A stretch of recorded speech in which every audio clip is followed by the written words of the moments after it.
తెలంగాణలో కనీస వేతనాలపై ప్రభుత్వం కొత్త జీవో విడుదల చేసింది. జీవో నెంబర్ 6తో కార్మికులకు భారీ ఊరట కలగనుంది. 1948 కనీస వేతనాల చట్టానికి గుడ్ బై చెప్పి వేజ్ కోడ్ 2019ని అమలు చేయనున్నారు. రాష్ట్ర వ్యాప్తంగా ఏకీకృత వేతన విధానానికి శ్రీకారం చుట్టనున్నారు. కార్మికులను 4 నైపుణ్య వర్గాలు 3 జోన్లుగా విభజించారు. అత్యధికంగా హై స్కిల్డ్ కార్మికులకు 20,000 కనీస వేతనం చెల్లించనున్నారు.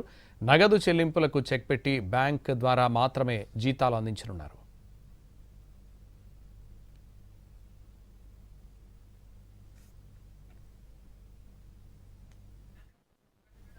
వారాంతపు సెలవు రోజులకు కూడా పూర్తి వేతన రక్షణ కల్పించనున్నారు.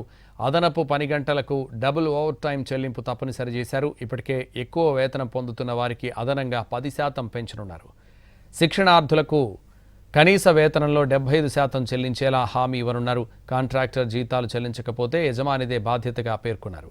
ఇక గిగ్ వర్కర్లు, కొరియర్, ఈ-కామర్స్ ఉద్యోగులకు కూడా వేజ్ కోడ్ 2019ని వర్తింపజేయనున్నారు. మహిళలు, పురుషులు, ట్రాన్స్జెండర్లకు సమాన వేతన హామీని ఇవ్వనున్నారు.